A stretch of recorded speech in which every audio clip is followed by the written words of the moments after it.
Assalamualaikum warahmatullahi wabarakatuh. Alhamdulillahirabbil alamin wa bihi nasta'inu ala umuri dunya waddin. Wassalatu wassalamu ala asrofil anbiya'i wal mursalin wa ala alihi wa sahbihi ajmain amma ba'du. Qala rabbi shrah li sadri wa yassir li amri wa hlul 'uqdatam min lisani yafqahu qawli. Ya Fatahu ya Alimu ya Dzal Jalali wal Ikram. Puji dan syukur marilah kita panjatkan kepada Allah Subhanahu wa taala. Salawat dan salam semua tetap tercurah limpahkan kepada Nabi kita, Nabi besar Nabi Muhammad sallallahu alaihi wasallam, kepada keluarganya, kepada sahabatnya, kepada tabi'in atba'in, dan sampailah kepada kita selaku umatnya. Mudah-mudahan kita semua dapat yang syafaatul uzma darinya. Amin ya Allah ya rabbal alamin. Pada kesempatan kali ini, insya Allah saya akan membahas tentang mutiara dalam diri manusia. Dalam literatur Arab, mutiara berarti zauhar, bentuk perhiasan yang selalu menjadikan tumpuan hasad duniawi dan menjadikan kebanggaan bagi setiap pemiliknya. Sabda Nabi besar Nabi Muhammad sallallahu alaihi wasallam, arba'atu zawahir fi jismi bani Adam yuzibuha arba'atu asya'a. Ada 4 permata, 4 perhiasan yang ada di dalam diri manusia, yang berada dalam diri anak Adam. Arba'atu asya'a, yang 4 perkara itu akan hilang dengan 4 perkaranya. Amal jawahiro, mutiara tersebut yang pertama al-aqlu, manusia memiliki akal. Dengan akal manusia bisa berpikir, dengan akal pula manusia bisa membedakan mana yang hak dan yang mana yang batil. Perbedaan antara makhluk manusia dan makhluk yang lainnya, hewan pun berlari, manusia berlari. Manusia makan, hewan pun makan. Yang membedakan antara manusia dan hewan yang lainnya, yaitu manusia memiliki akal. Yang kedua, mutiara dalam diri manusia yaitu agama. Aturan Allah yang menghimbau orang-orang yang berakal untuk menerima apa yang dibawa oleh Rasul. Adapun agama menurut bahasa Sanskerta, tidak agama kacau. Sesuatu aturan yang tidak membuat kehidupan kacau. Semuanya diatur oleh agama, politik diatur oleh agama, perdagangan diatur oleh agama, ekonomi diatur oleh agama, pernikahan pun diatur semuanya oleh agama. Bayangkan saja jika di dunia ini tidak ada agama, semuanya hidup tidak teratur, semuanya layaknya tidak seperti binatang, tidak teratur. Agama di dalam negeri kita juga pun banyak, tetapi agama yang diterima di sisi Allah yaitu agama Islam.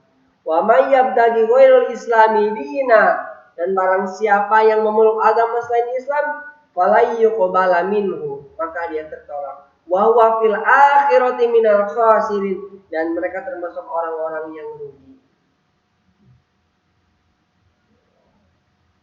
Mutiara yang ketiga, manusia memiliki rasa malu. Malu yang seperti apa? Malu banyak harta tetapi tidak dipakai untuk menolong agama Allah. Malu mempunyai umur panjang, dikasih umur panjang, dikasih keturunan yang banyak tetapi keturunannya tidak soleh dan soleha. Al-iman bidun wasapun. Cabang iman itu ada 73 cabang sampai 79. A'laha, kalimat cabang iman yang paling tinggi yaitu kalimat la ilaha illallah. Kalimat cabang yang paling rendah, imadatul ada anit thoriq, membuang sesuatu yang mengganggu di jalan. Dan wal haya'u syubatu minal iman, malu pun sebagian dari iman. Malu termasuk cabang-cabang yang dari iman. Lalu malu itu letaknya di mana? Ala wa inna fil jasadi mudghah. Ketahuilah bahwa di dalam jasad ada segumpal. Idza salaha jasadu kullu. Jika segumpal ini baik, maka seluruhnya akan baik. Wa idza fasadal kullu. Jika segumpal itu buruk, maka semuanya akan ikut buruk. Ala wahyal qalbu, yaitu hati. Malu pun terletaknya di dalam hati. Yang keempat, mutiara dalam diri manusia yaitu amal soleh. Banyak yang mengira amal soleh itu hanyalah sedekah, hanyalah berpuasa, hanyalah sholat. Betul, itu semuanya amal soleh. Suatu perbuatan yang dilandasi dengan iman, itu termasuk amal soleh. Pergi kerja pagi, pulang pun sore, jika diniatkan untuk mencari nafkah, untuk menafkahi keluarga, itu termasuk amal-amal soleh. Adapun amal yang paling dicintai oleh Allah, ayul amalu ahabu ilallah. Yang pertama, as-sholatu ala waktiha, sholat di awal waktu. Yang kedua, birrul walidain, berbakti kepada orang tua. Dan yang ketiga, al-jihadu fisabilillah, jihad di jalan Allah. Nah, yang 4 mutiara tersebut akan hilang, akan rusak oleh 4 mutiara ini. Wal ghadabu yuzilul akhlaq. Marah menghilangkan akal.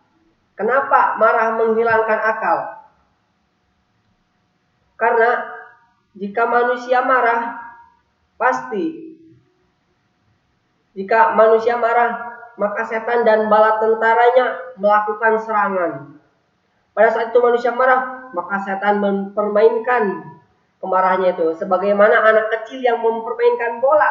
Telah disebutkan bahwa sebagian para wali berkata kepada iblis, tunjukkanlah kepadaku bagaimana Anda mempermainkan anak cucu Adam. Iblis pun berkata, aku kuasai dan aku permainkan dia di saat sedang marah. Dan menurutkan kesenangan hawa nafsunya. Maka nauzubillah ya, kita semua dijaga akal kita jaga emosi kita. Yang kedua, mutiara akan hilang. Agama kita akan hilang dengan sifat hasud. Sifat hasud, sifat yang ingin melenyapkan kenikmatan orang lain.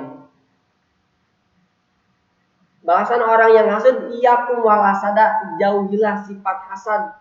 Fa innal hasada, sesungguhnya hasad itu yakulul hasanati, membakar amalan-amalan, takulun narul hatab, seperti kayu, seperti api membakar kayu. Amalan-amalan kita akan hilang, akan musnah jika kita seketika hasud, iri dengki terhadap orang lain. Yang keempat, malu. Yang ketiga, malu. Malu akan rusak dengan tamak. Kenapa? Karena orang yang tamak, orang yang rakus dengan jabatan tidak memiliki rasa malu. Inna mimma adokan nasu min kalamin nubuwatil ula. Sungguhnya di antara kalam, di antara perkataan nabi-nabi terdahulu sampai kepada manusia sekarang, itu apa kata-katanya? Kata-katanya singkat tapi penuh makna yang sangat besar. Yaitu maknanya, idza lam tastahi fasna ma sita. Jika engkau tidak mempunyai rasa malu, maka berbuatlah sesukamu. Fa innakal mait, sesungguhnya kalian akan menjadi mayit. Yang keempat, ghibah. Wal amal sholihatu, amal soleh akan hilang dengan ghibah. Karena apa? Karena ghibah itu membicarakan aib orang lain, membicarakan keburukan-keburukan orang lain, sehingga kebaikan-kebaikan kita itu akan hilang, akan berpindah kepada orang-orang yang dighibah. Wala yaskhar qaumin min qaumin, janganlah kalian saling mencela. Wala yaghtab ba'dukum ba'd, janganlah kalian bergibah, bergosip. Dan janganlah kalian berdusta. Allah menciptakan mulut kita untuk mengucapkan hal-hal yang baik. Jika kita mencela orang, jika kita bergibah, lalu kita berdusta, tentunya Allah akan serta murka. Orang-orang yang bergibah maka di akhirat seperti memakan bangkainya sendiri. Jika kita tidak tobat, jika kita mengunjingkan status